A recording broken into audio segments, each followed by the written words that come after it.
When we start a company, we don't know anything. That's what at least my experience was. I was like so naive. I was expecting that things would be much easier, but in reality, they are not. We tend to oversimplify the beginning. The way you face those challenges hardens your character, your personality, and your leadership style, you know?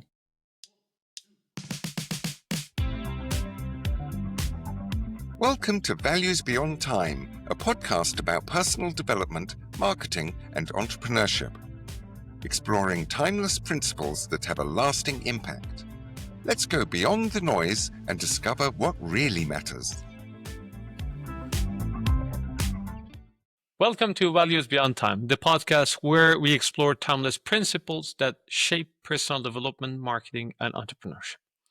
In this episode, we dive into what it really takes to build something meaningful over time. My guest, Nuno Pinto Gonçalves, is the co-founder and CEO of Emi2, a company he launched in 2017 with a clear vision to simplify how companies interact with technology and IoT. What makes this conversation extra special is that I've had the pleasure of knowing and working with Nuno since 2018. Over the years, I've seen firsthand the clarity of his vision and the resilience he brings into the table. Even when the road isn't always smooth, he's always someone who believes in speed, both in thinking and decision making, and also in driving. So buckle up. We are going on a ride through the long game of entrepreneurship. Welcome, Nuno. Thank you, Mark. Thank you for having me. It's a pleasure to be here.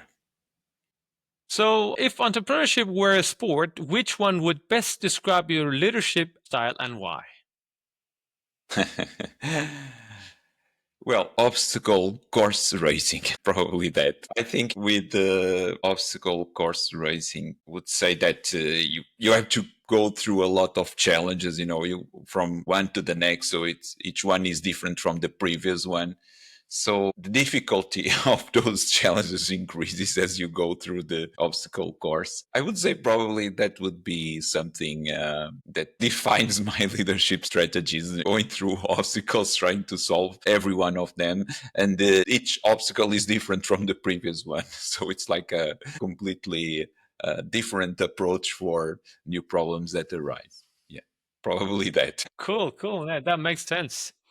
I know that you love running and you go to the gym quite often, and you love speed because I've been in a car driving with you, so I know how crazy it is. So, which one of these have an impact on your leadership style? Well, on one hand, I need to stay in shape. Entrepreneurship is a stressful life. There's a lot that I need to handle as an entrepreneur and as an operator, and that fits into your personal well-being. That's why going to the gym and making sure that I'm in shape, I think it's the bare minimum that I need to do in order to be at my best, not mentally, but also physically, and having the energy to go through all these obstacles. I think that my way or my personality and the need to solve problems at a faster pace, the way that I do, as some examples that you said, like driving and running, and even the way that I walk at a faster pace. I think when I sport myself to this professional side or to the entrepreneurial side, I tend to also make things work faster. This is my way, at least when the work that I do, I try to, as a leader, also motivate and influence the team to work that way.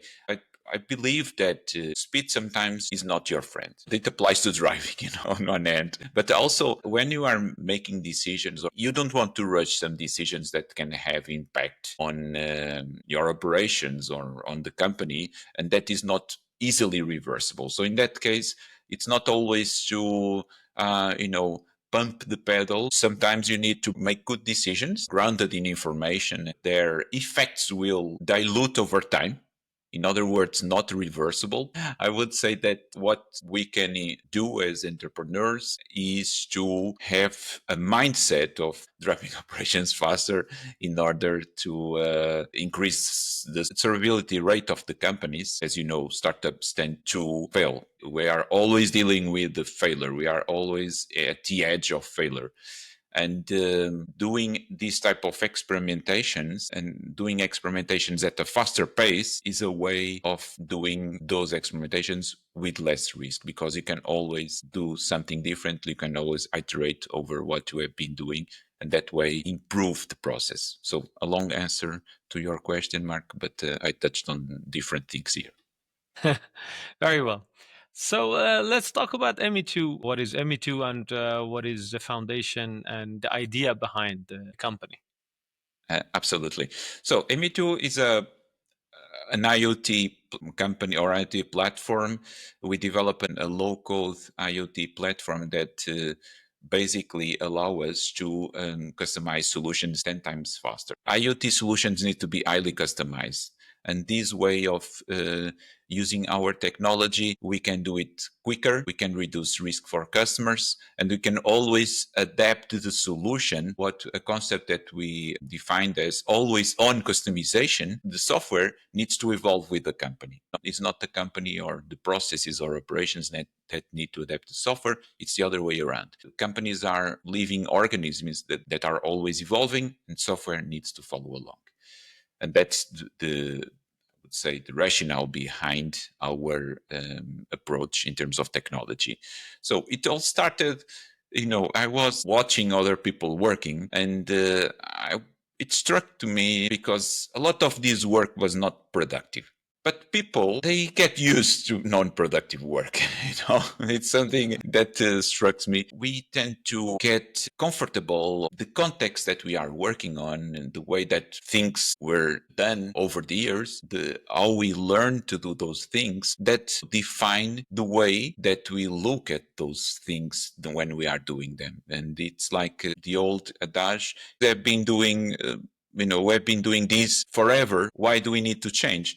And this mindset stops people doing an internal assessment to know if there can be improvements. So when I refer to improvements, I think disruptive improvements that can quickly change or reshape the entire process. And when I was watching other people work, that colleagues and from other companies, I observed that they were doing non-productive work, and I thought to myself, there's need to be a better way of do this. That's why we started the company with a use case at the time, focus on one vertical. Over the years, we changed completely our approach and those use cases, but it all started by identifying an opportunity of improvement. And I would say this ability to identify opportunities, something that is natural on entrepreneurs, right?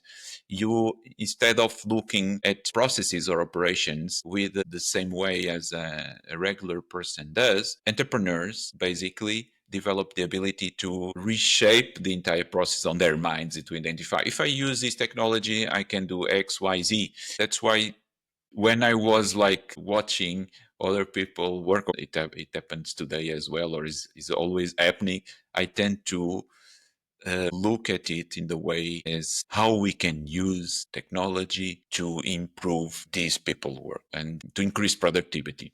That's the main driver, I would say, of how it all started. And it can be also applied to now everything that I do. Very well. So basically, you love observing people and think how you can improve their day-to-day life. Is that correct?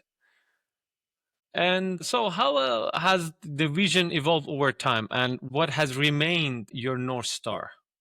I would say you start with sometimes with a naive vision. When I say naive vision, based on these initial observations, you identify an opportunity, then you need to attest your assumptions on the market, And sometimes when I say naive, it's because on my personal experience, I thought that people would easily jump on board. Customers would, they quickly agree with me. Yeah, this needs to be changed.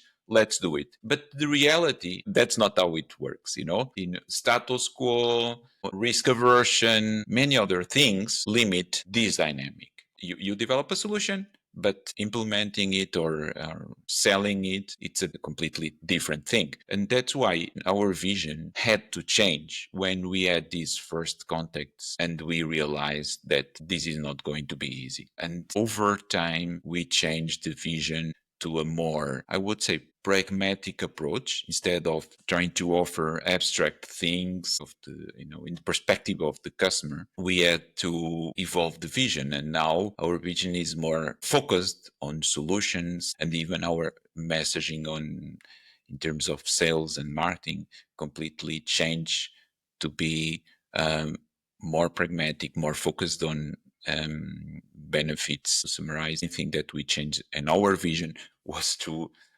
make it more compelling and pragmatic. In a sense, the whole vision evolved throughout the time, but you remained very faithful to solving the problem that you were supposed to. Yes, of course. I think that the values do not need to change. The values, it's what defines you.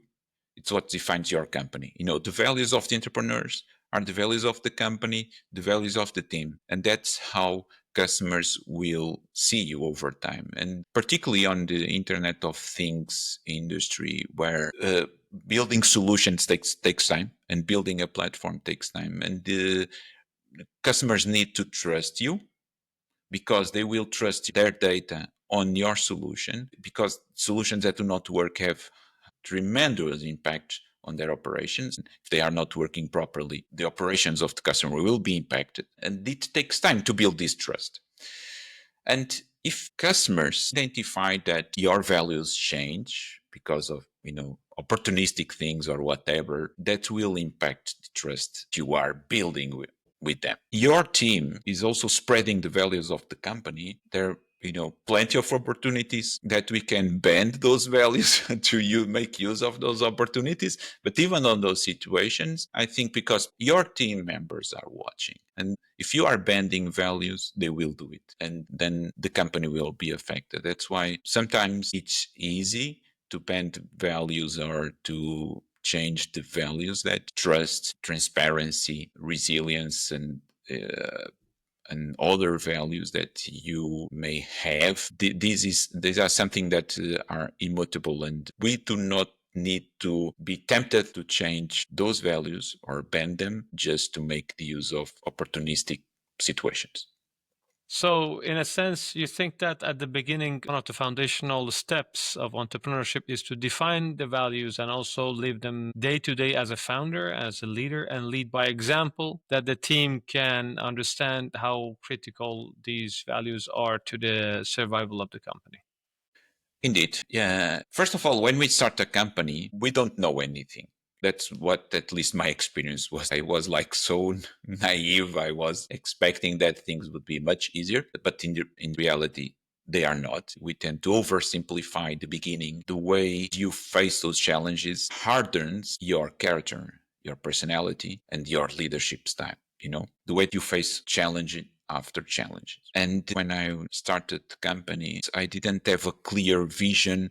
I didn't have those values present on my mind all the time. They were superficially present, but as we go through those obstacles, we need to make decisions into what values are we anchoring to, and they get clear on our minds, on our strategy, on the team as well. And I think that the way we defined them was not the most efficient because it takes time, but it's something every entrepreneur, every startup has their own story. What is most important is that you define them and you maintain those values over time. I totally agree with you because that's foundational to the company. Otherwise, it will go south. So I think what is important for us to consider is that most startups are in a rush to grow fast, but you've taken a steady strategic path. Was this intentional from the beginning or something that you learn over time? That's a good question, Marco. I think it was probably something that I learned over time. Before I started the company, I was reading a lot of these stories from other entrepreneurs. Sometimes they sell that this is like a quick win or a quick success. 6 months after, you will be heading to the stars, heading to the moon. It's all bells and whistles and everything goes well. But in reality, this is a lengthy process. It also depends on the product that you are developing. In the case of IoT, building the product takes time. Gaining the trust of customers, of the market, takes a lot of time. And when you are building the product, it also impacts the way that the decisions you make in terms of its architecture will impact the future flexibility of the solution. When we started with the first use case, as I said a couple of minutes ago, we were focused on just one use case. And having to work with different solutions as we contacted different types of customers, we thought, oh, we can do this with a different technology that will speed this customization or implementation at a later stage, but we need to take a lot of time to build the solution first.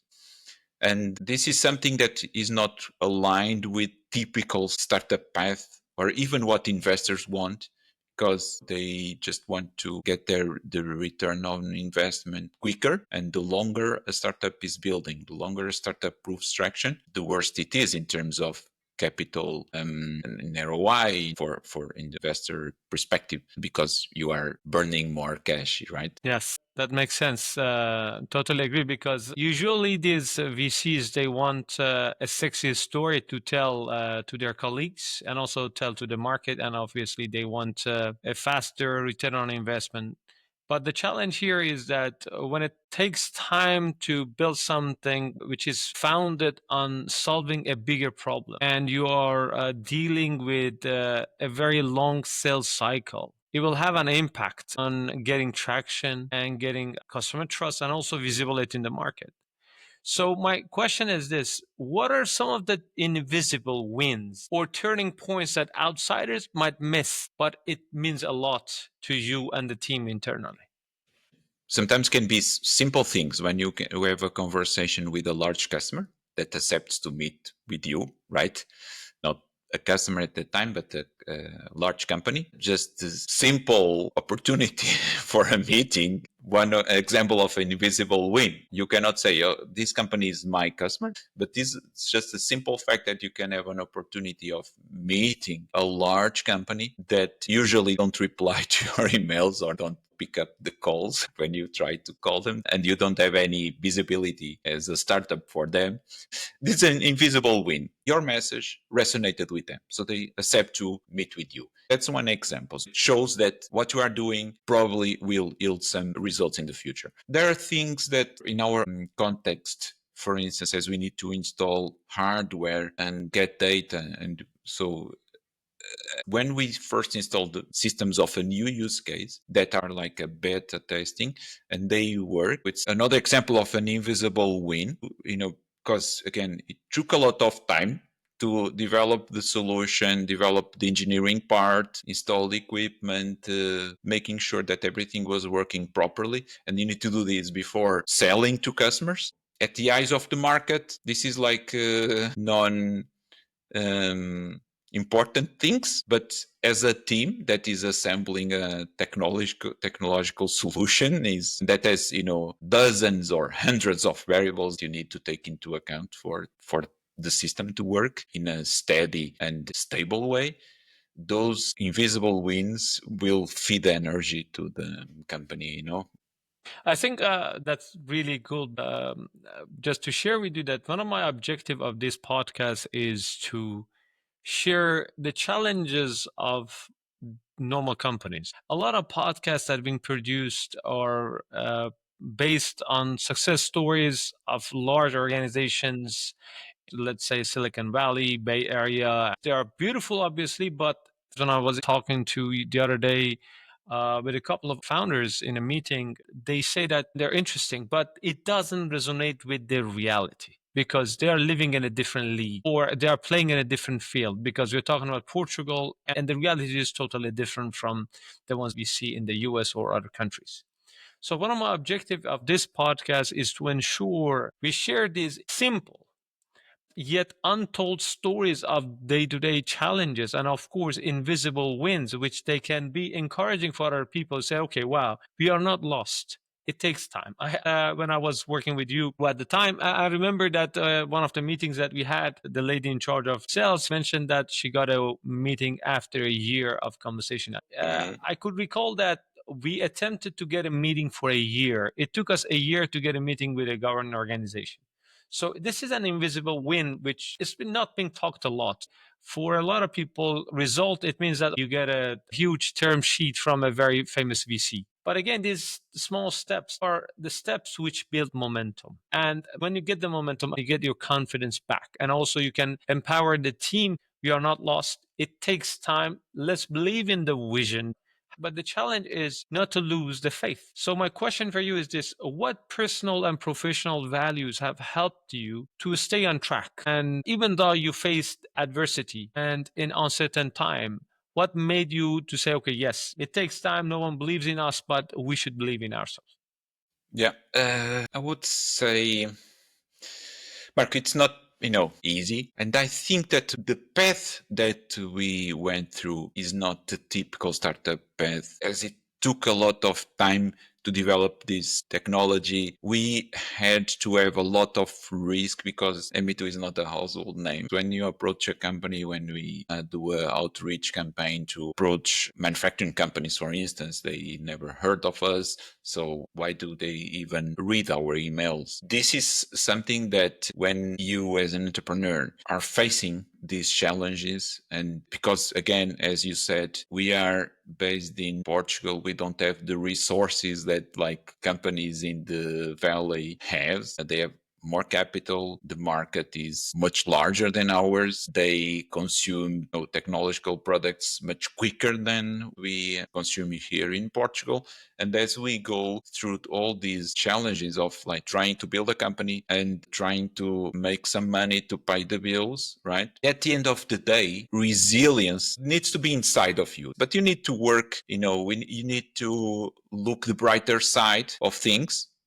Even when a customer does not answer or the opening rate of your emails is low, can be two things. Can be that the product does not care about your product, or maybe your message is not it's not fine tuned. And when I say look at the bright side of things, is let's try to understand why the customer is not replying. Let's try to use different sources. Let's try to meet with customers on trade shows, or try to understand if the product or our assumptions are valid. And what I mean by this is that there are many reasons that can slow down your growth, that can define if your product or your company are not worthy for the customer. The ability to maintain your arms raised, maintain your energy levels, maintain the ability to really understand the reasons behind why a customer is not opening or replying to your emails or accepting your suggestion for a meeting. The ability to understand that and understand the reasons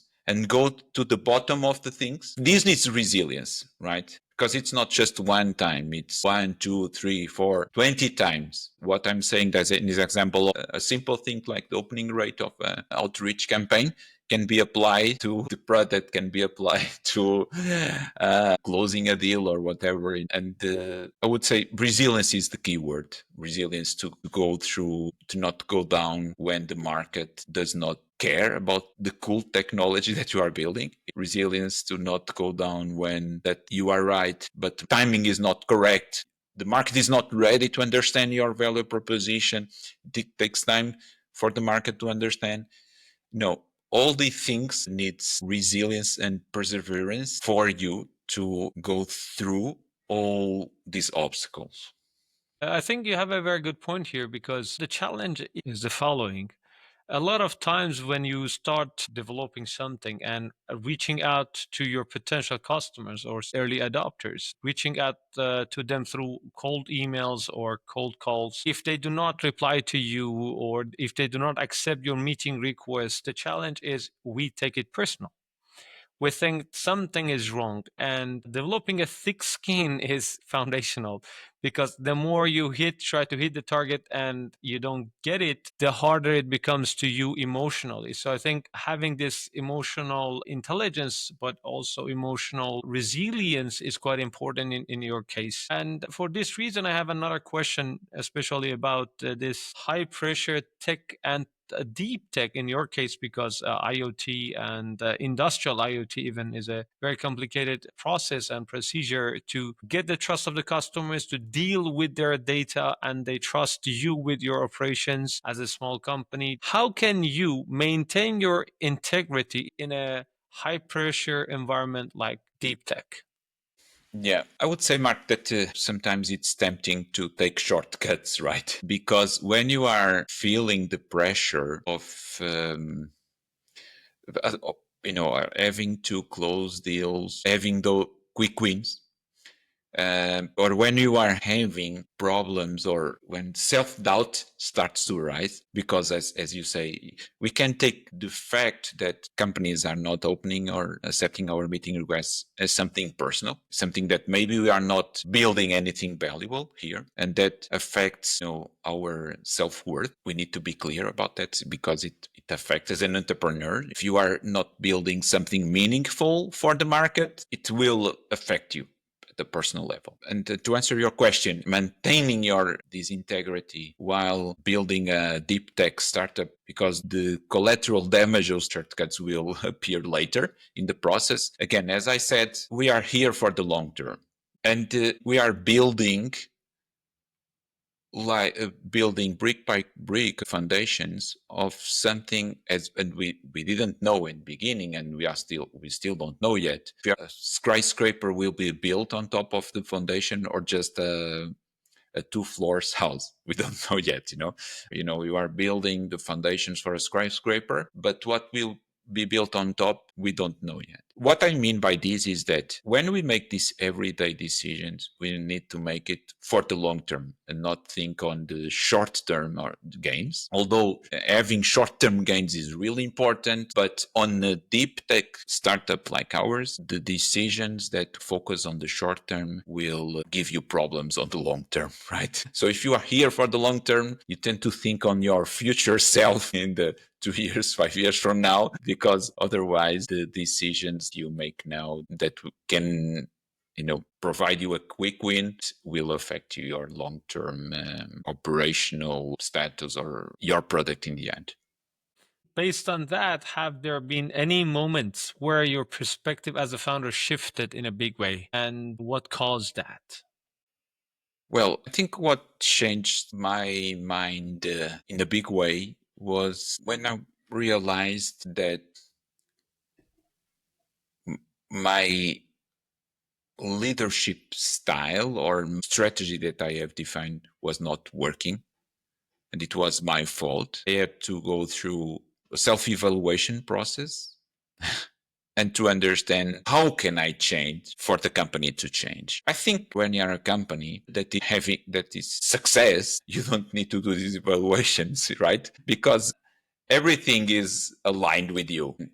That success is the result of your effort. But when you are not having success and you start doubting yourself, in this case, I had to think clearly and do a self-evaluation, think, how can I change? Because this way we are going to hit a wall. This is a process that it's not easy. It affects your personal life, your personal worth, and particularly on these lengthy processes. Lengthy in terms of, again, the deep tech startup, you don't see results from one day to the next. You see those quick, invisible wins that you were mentioning a few minutes ago. And for me, is going through a process of self-evaluation and going to the root cause, probably traumas or whatever, that I had to address in order to be a better leader and then build a better company.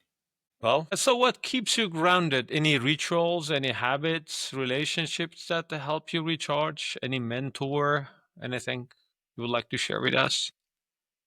Well, I think being grounded is something that when you face those challenges, and as an entrepreneur, I need to carry a lot on my shoulders. Sometimes the glass is full and starts, to overflow. In other words, stress gets the upper hand. So being grounded is something that every entrepreneur that goes through a stressful situation needs to handle. For me, rituals, I like running, something that makes me grounded. I like to hike, do forest bathing, going to the nature and do long walks so I can be mostly alone. This is something that helps me relax and go through this process of like thinking deeply on things. And also, I think having a mentor is important. Having someone you can reach out when you are feeling stressed, you just want to vent out, just want to talk and release those words from your mind. I think it's really important. The mentor, of course, can be more than that. Can be someone that can guide you, can listen to you and provide some good advice. But when we are feeling the pressure, we can also having someone to talk with. It's not part of your team or your co-founder is completely an outsider. So as a part of ritual, I like to start the day with my cup of coffee. I love coffee. It's something that fuels me throughout the day.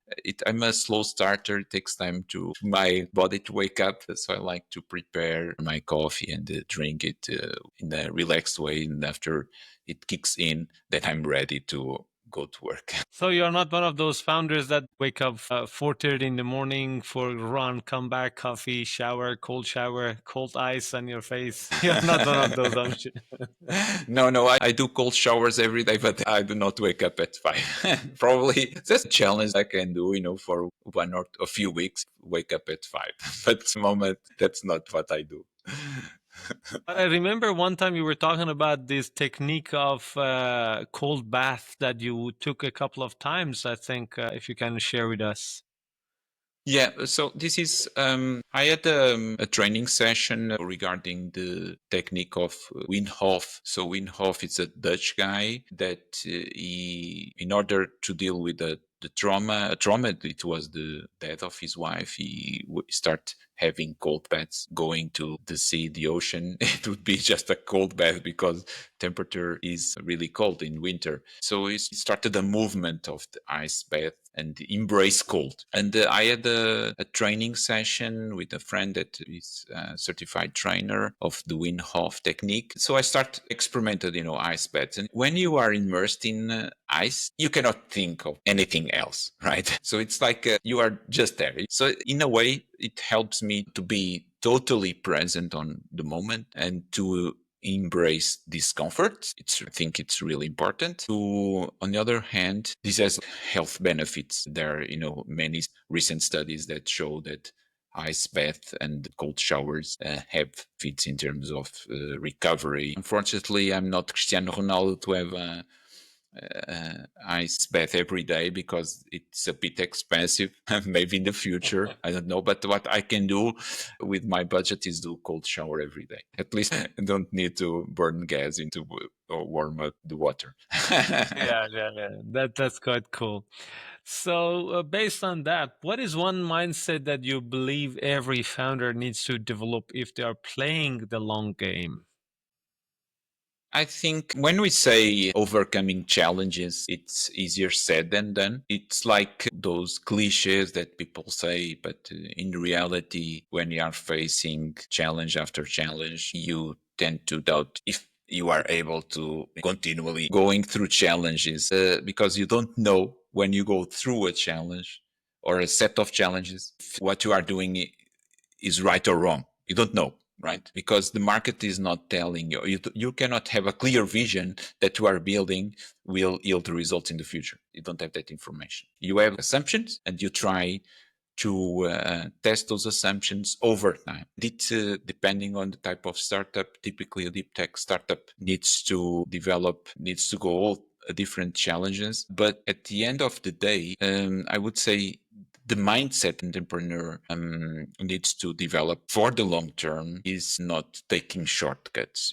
When people are building companies and an exit in mind, they want to sell the company in a couple of years or in the next opportunity, they temptation to take shortcuts on the short term because they know that they are not there for the long term and in that case, I would say not taking shortcuts is probably the mindset that we need to develop if you are here for the long term.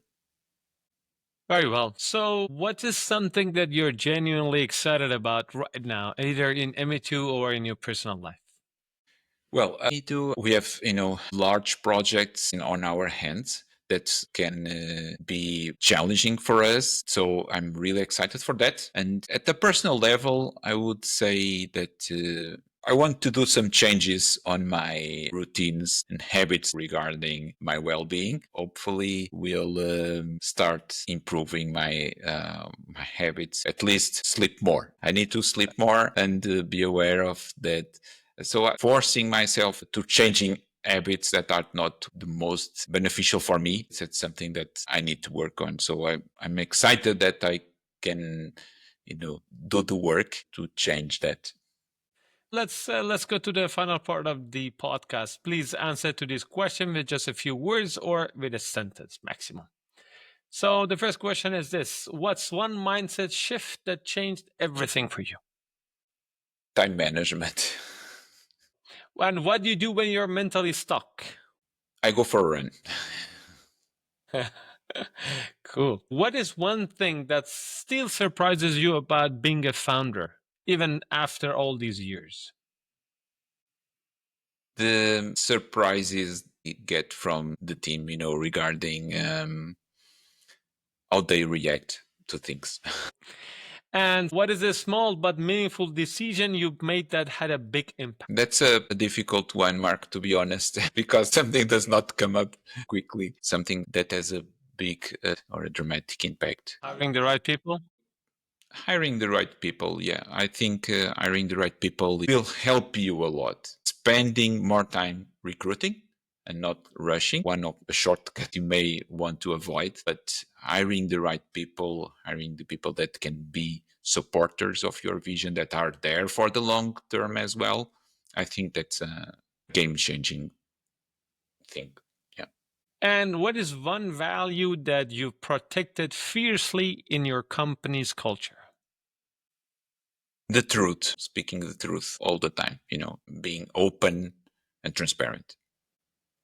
And can you share a time when living your values helped you make a tough decision, but important one? Well, sometimes I remember, I had to let go person, and it was not easy. I had to speak truly, but I don't want to offend the person. Sometimes you don't want to speaking the truth to the person, but on the other hand, you don't want to get misunderstood or offend the person. And this is something that as a manager, you don't want to make, not say the reasons or not talk openly, but you don't want to also get misunderstood. So even though it was difficult, I stuck to my values and had a tough conversation, a tough decision at the end of the day. Mm-hmm. So these are just very quick ones. One book or idea that changed the way you think and lead.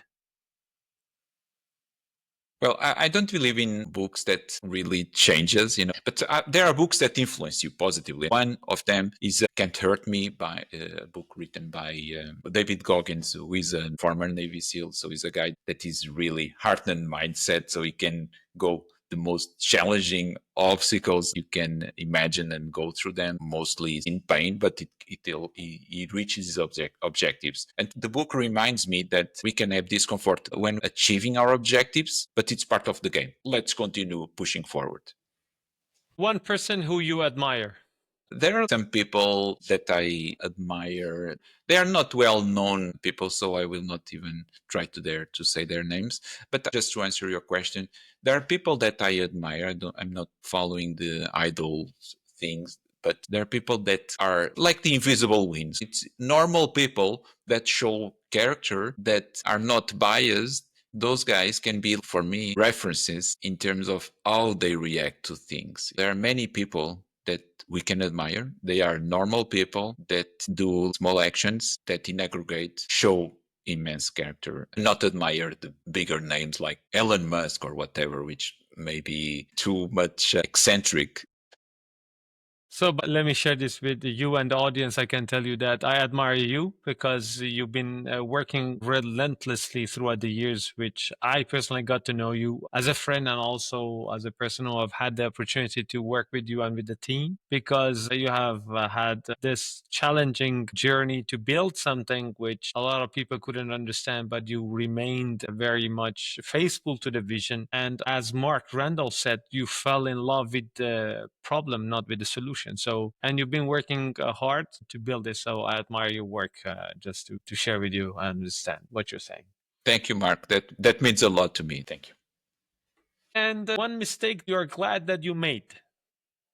Well, I think the mistake I'm glad that I made was in the beginning not focusing on one use case. So, the technology that we built came up because we were not focused on just one vertical or one industry. We're just trying to do a lot of things at the same time. So it was one mistake that I'm glad made, because the flexibility of our technology couldn't be a reality if we're just focused on just one use case, on just one industry, like many startups do, and that's the normal path to go. So it was a positive mistake, but it took a lot of time to understand that it was a positive mistake. In inside it makes sense, but when you are going through the process, you tend to doubt yourself.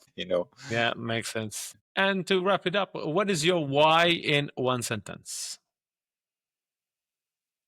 Well, I think for me, going through this process is not having status or making money. For me, it's proving to myself that I'm worth it, that I'm capable of going through this process, building something that has a place on the market, that is difficult, and making it successful. So that's the why.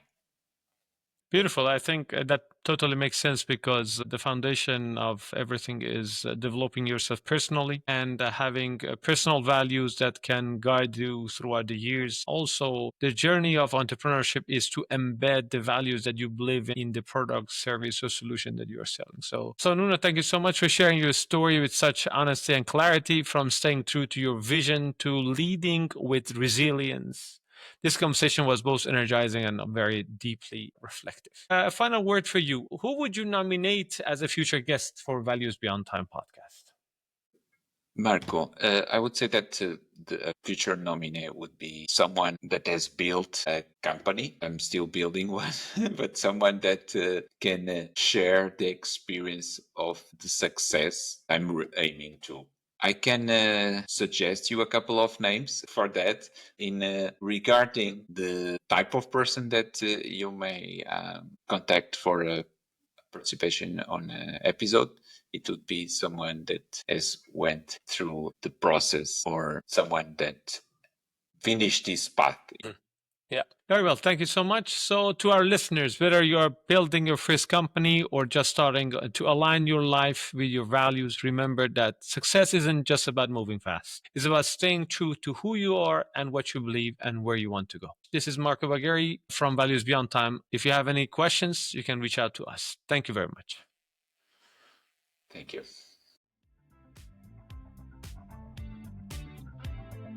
Thank you for joining us on Values Beyond Time. If you've enjoyed today's episode, be sure to subscribe and leave a review on Spotify, Apple Podcasts, or your favorite platform. For more conversations, visit valuesbeyondtime.com.